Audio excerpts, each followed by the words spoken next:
Welcome to another episode of Healthcare Connections podcast, powered by Healthcare Compliance Pros. I am your host, Jeremy Winn. Our purpose for this podcast is to introduce you to key topics and experts in the healthcare industry to ensure you have what you need to successfully manage your practice. Please subscribe and follow us on our social media channels to make sure you don't miss any new episodes. If you have recommendations for guests or topics for this podcast, email me at jwin@hcp.md.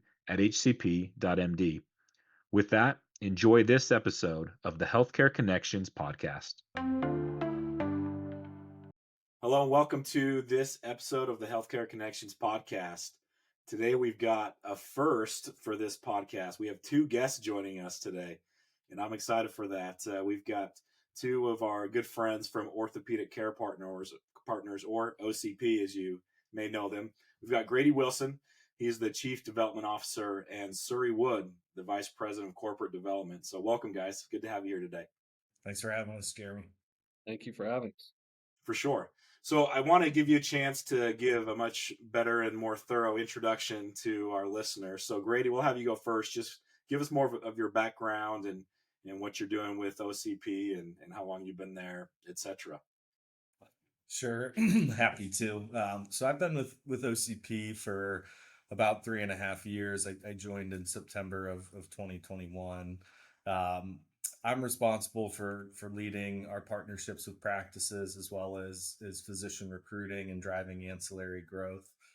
Prior to that, I had helped lead acquisitions for one of the largest dental support organizations in the U.S. with over 400 locations. Before that, was in the private equity-backed dermatology world. Really joined a startup that we built from scratch, and so it's been unique to be at different size organizations, from a startup to more of a mid-size with OCP, and then the larger business, the dental business I was at. Prior to that, I was in Chicago for about 8 years, doing a number of different things, from investor relations for a publicly traded company to corp dev and corp finance, corporate strategy, and corporate venture investing. I didn't think I'd ever be doing what I'm doing now, but life has a fun way of having different twists and turns, and here we are. Awesome. Thanks for that. Surry, love to hear the same from you. Yeah, absolutely. So actually, I started my career on the device side, working for a company called DePuy MyTech, which is now DePuy Synthes. And so spent a number of years there. So a lot of surgery cases, and actually went back to business school and used that as a transition point to get more on the finance side of things. And so after school, went to go work for Barclays in New York in their healthcare investment banking group, helping companies raise debt, equity, buy and sell side advisory services. So did that for a number of years, and I'd say probably spent the last 10 of those years within the private equity backed healthcare services role. Similar to Grady, was in the dental side there with a regional dental group. More recently was with the group on the outpatient behavioral health side, and joined OCP a couple years ago. Just an opportunity to get back to it. It's an exciting industry and in a space that I'm passionate about. So we're excited to have that conversation today. Awesome. Appreciate that, both of you. So for our listeners, we've had a really good relationship with OCP for a number of years. They're a good client of ours as they've grown. It's been really fun to help support them from a compliance perspective. And I thought it'd be good to bring you guys on today. The largest specialty that we support here at Healthcare Compliance Pros is orthopedics. And so I thought it'd be helpful to let you introduce OCP a little bit. So Grady, I'll give this one to you. Tell us a little bit more about Orthopedic Care Partners. Sure, happy to. Orthopedic Care Partners, or OCP as we like to call it, we were actually founded in 2017 when Varsity Healthcare Partners, a leading lower middle market healthcare focused private equity fund, partnered with a group out of Gainesville, Florida. And that was really the foundational building block for launching our organization.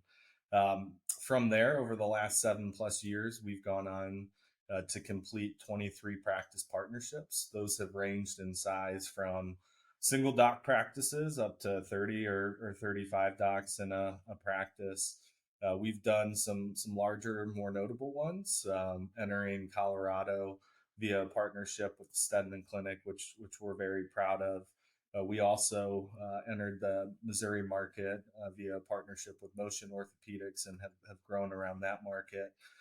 We went into Arizona partnering with Tucson Orthopedic Institute, and then more recently entering our fifth state at the beginning of 2024, going into Utah, your neck of the woods, with a really top-notch, high-quality group out of Park City in Salt Lake City, the Orthopedic Partners. And sorry, I forgot to mention our first partnership with the Orthopedic Institute. But we've really had experience partnering with all shapes and sizes.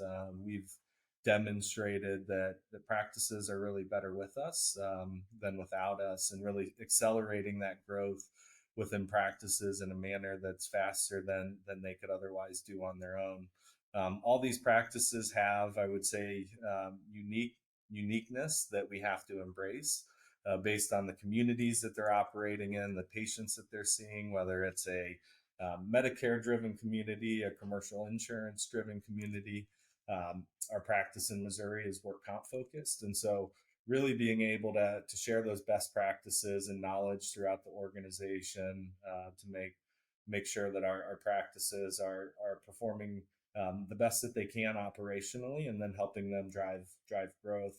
And then navigating, I would say, the complexities of the healthcare environment with things like compliance, things changing out of Washington, having to deal with the insurance companies, those sort of things. And so we're really proud of the organization we've built.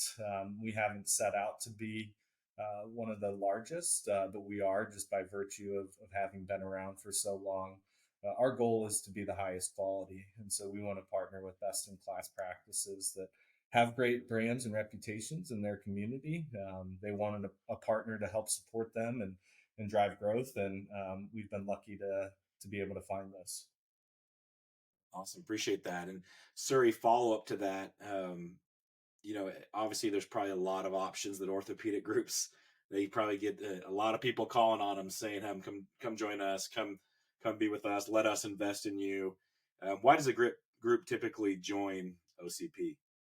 Yeah, that's a really good question. I'd say you're right. We do speak in a number of groups all the time, and so I'd say the ones that we speak to are the ones that want to remain independent, but want a capital or strategic partner. So all the groups that we talk to and all of our practice physicians, we promise one thing, we deliver it, and that's they will always have full clinical autonomy. Nobody at OCP is ever going to tell them how to see patients, when to see patients, what time to see patients, when to take call, all of these kind of things. So that's up to the doctors, and that's something that we really go into.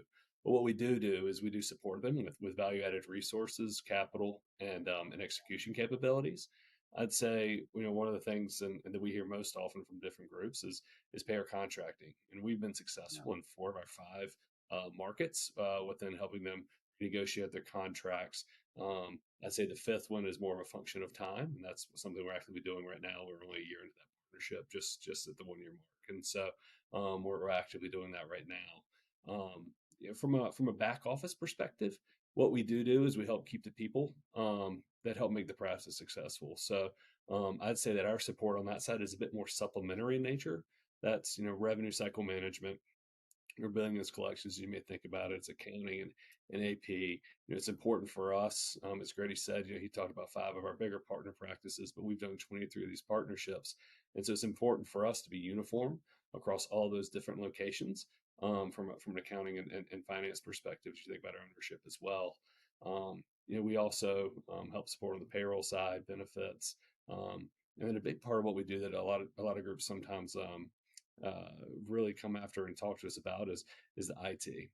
So that's not just hardware, but that's software. Every day it feels like you're reading about a hack or a group got hacked into, and so that's something we take very seriously and support our practices with. And so it's not something that's lost on us that we need to invest into that, and that's something that we do a lot. There's also data analytics and those kind of things. We can slice and dice data and help doctors as they want to refine their practice. Another area I'll touch on though is is that we do is capital and execution, right? And so we bring capital to our partners, and the execution capabilities. Um, to put it bluntly, growth is expensive, right? Doctors, when they're looking to us, this is join our group is they don't have to fund this themselves.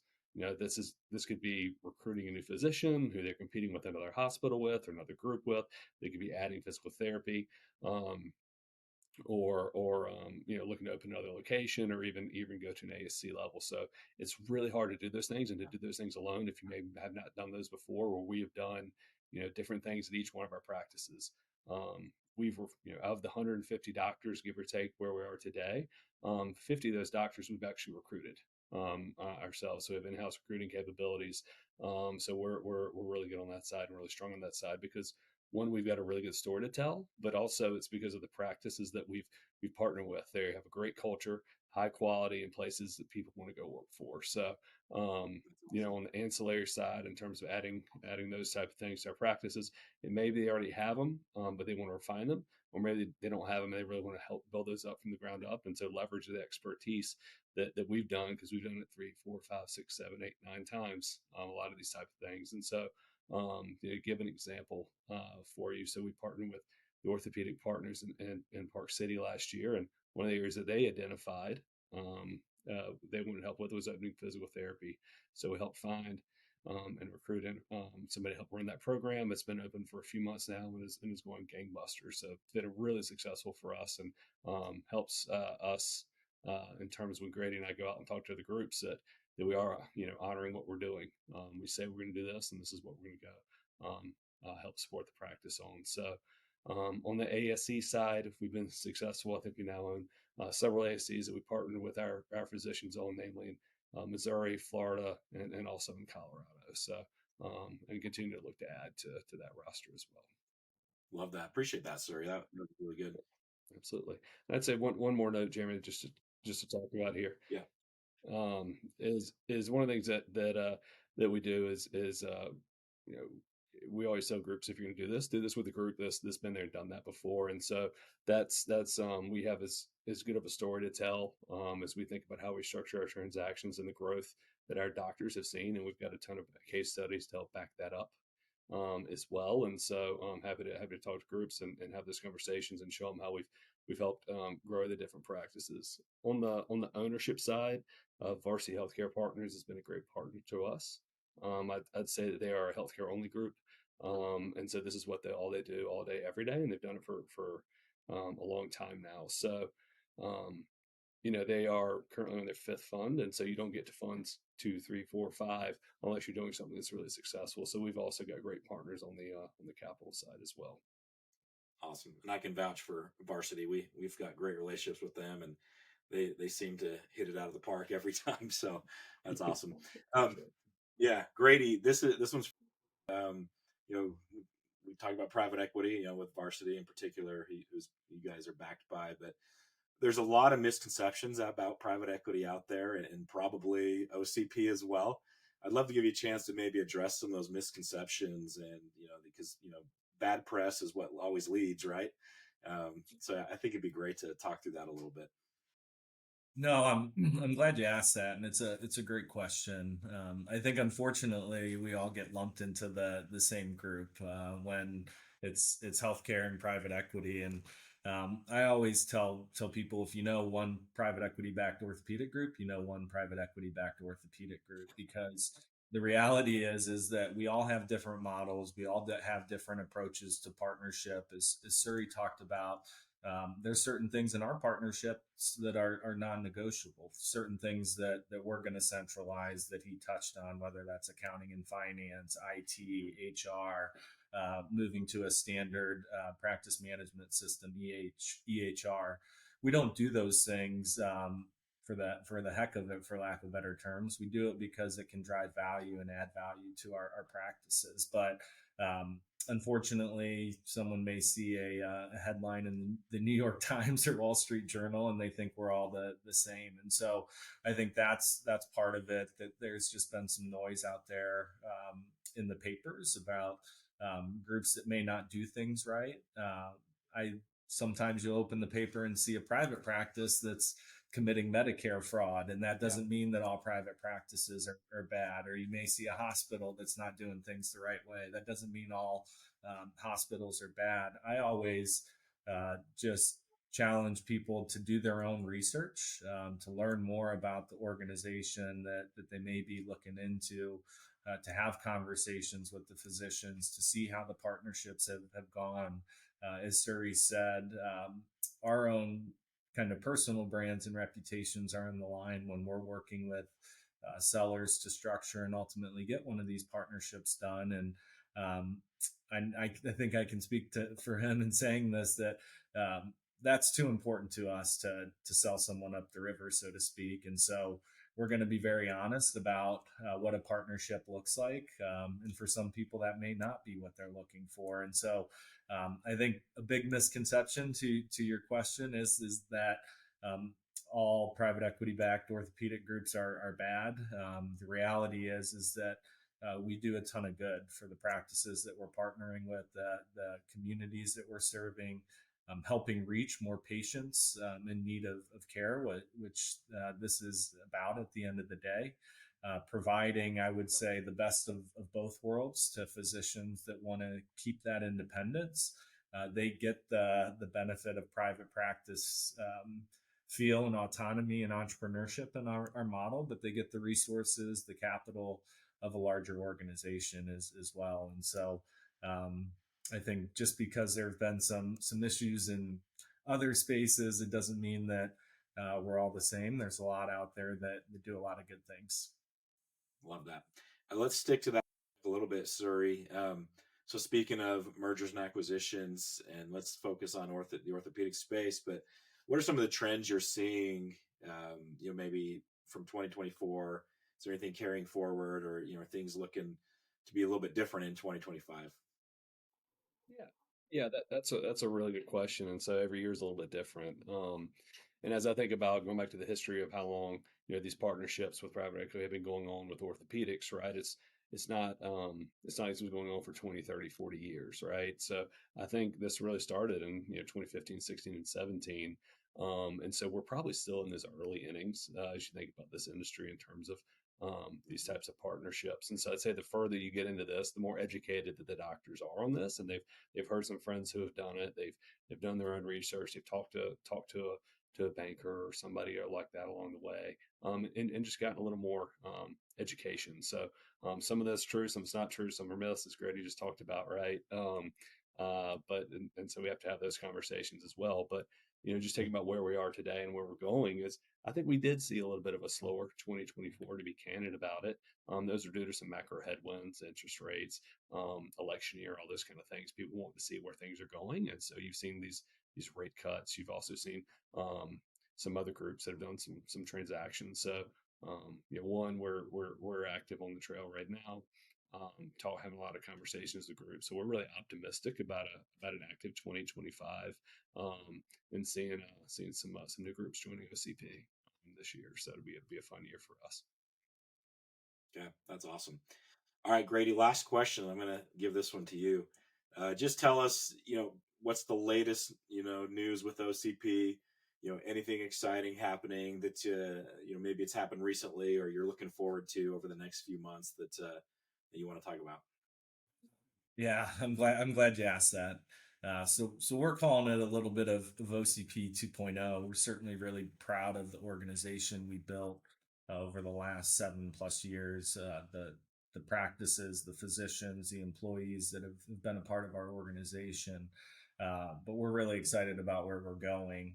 I think the first thing I'd highlight is the leadership team and the talent that we've brought to our organization over the last 6 months or so. We brought on a new CEO, Tim Corvino, who joined us, call it late summerish. And he's really hit the ground running in terms of building out the management team and setting where we want to take the organization going forward. We also brought on Ed Tufaro as our president and chief operating officer, who joined us from Rothman Orthopedics, where he was the CEO there. In addition to that, we've got some other team members, Jennifer Shank, who's our general counsel and chief of staff, who was outside counsel. She had worked for Ortho Carolina for a number of years.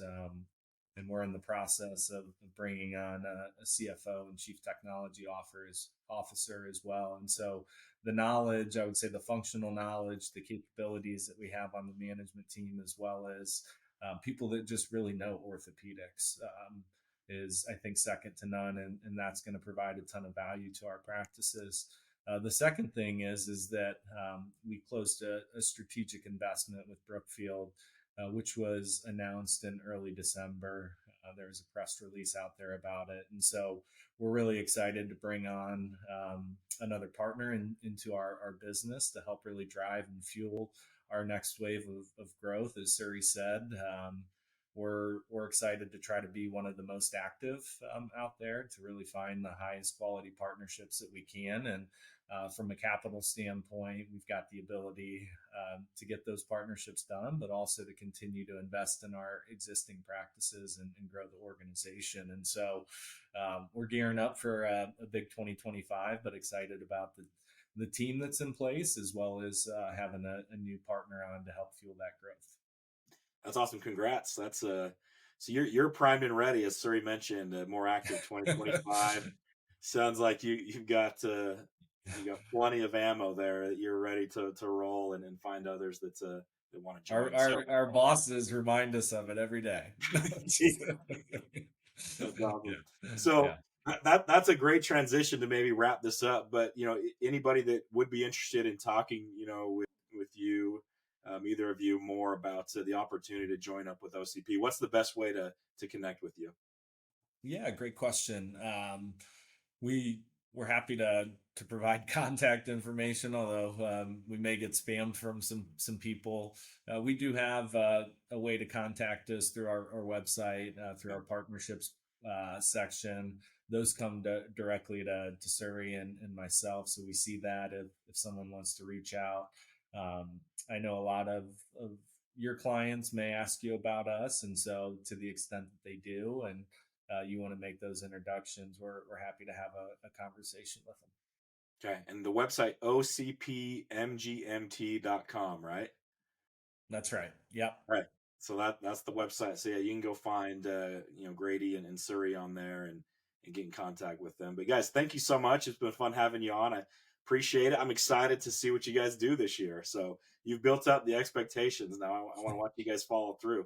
It'll be great. No, we're excited. Maybe we can do an end of year check-in and let you know how it all played out. But you guys, right, I just want to say you guys are a great partner. You've been a great partner to us as we've grown our organization. And so really appreciate the support that you've provided and given us the opportunity to come on and just tell a little bit about ourselves. I've got the Peloton calling me, so may have to run, but really enjoyed it. Hey, I love it. Thanks, guys. Appreciate it. Thank you for tuning in to this episode of the Healthcare Connections podcast. For more information on the topic we covered today, you can reach out to me or to our guest. For any additional information on healthcare compliance pros, feel free to email me at jwin@hcp.md. Don't forget to tune in next week. Thank you.